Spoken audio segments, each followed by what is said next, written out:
And at each meeting, we announce our Greater New Orleans Quarterback Club Scholar Athlete Award in conjunction with Friday Night Football on WNOL and WGNO with Richie Mills and JT Curtis. And the award for the Quarterback Club is sponsored by Nico and Sinceri Law Firm and Doug Sinceri. So we draw your attention now to the big screen for our Scholar Athlete Award, courtesy of Friday Night Football. Hank Tierney has coached 3 generations of the same family at Archbishop Shaw. Scott Richard, his son Chad Richard, and his grandson Gavin Richard, who's currently a senior on the Eagles football team. Yeah, it tells you how old I am, number one. But, it's great. I was an assistant with his grandfather, who was a very good outside linebacker, a real tough guy. Then his daddy was also a linebacker, played on some really good Shaw teams in the late 90s. And when I came, he was a freshman, and I saw his name on the roster, and I went and found him, and I didn't ask him his name. I saw him, I said, I know who your daddy is, because they all look alike, they all built alike. He's the only one that played offense, though. Gavin has represented his family well on the football field as the Swiss Army knife of a Shaw team that's won 3 consecutive district titles and entered the postseason #1 in Division II Select. My father and my grandfather always talked about, the glory days at Shaw. And I feel like since I've had the opportunity to play with Coach Hank coming back, I feel like we've kind of brought that back.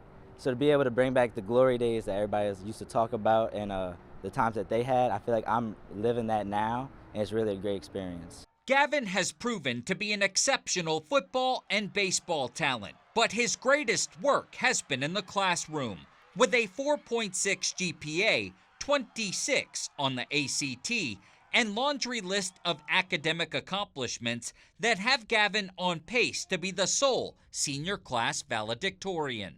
My father and my grandfather weren't as gifted in the class as I was, but they're both very good football players. So just to be able to carry that out on the football field as well as in the classroom, it means a lot to me just to know that I'm not only making them proud, but everybody else as well. I probably coached 3 guys in a 45-year coaching career.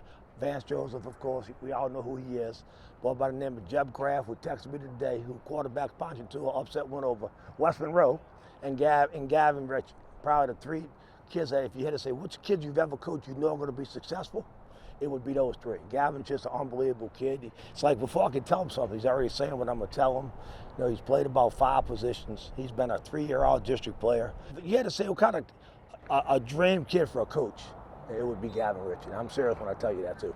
Just for the record, Shaw football players are supposed to shave before doing interviews, but Gavin proudly sports his facial hair for a good cause. So this month at Shaw, this is our first year doing it. We're doing a No Shave November, which is a fundraiser for men's mental health awareness. And so you pay a certain amount of money, and for the whole month of November, you don't have to shave. Archbishop Shaw's Gavin Richard, our Friday Night Football Scholar Athlete of the Week. So now it's my pleasure to introduce our Scholar Athlete Award from the Greater New Orleans Quarterback Club, courtesy of Friday Night Football from Archbishop Shaw High School, and cleanly shaven, I might add, Gavin Richard. Come on up, Gavin. Hello. All right, I'm just gonna say, blessed to be able to have this opportunity to be put in this situation, to receive an award like this. I just want to thank my family, my parents, grandparents, everybody that's helped me along this journey, as well as all my coaches and teachers and faculty staff at Archbishop Shaw for being able to, help me in this journey as well. And I just want to say that I feel like, the duality between being a student and an athlete is actually more similar than some people believe, and I try to take pride in that and doing what I can in the classroom as well as on the field. So yeah, that's it. Thank you.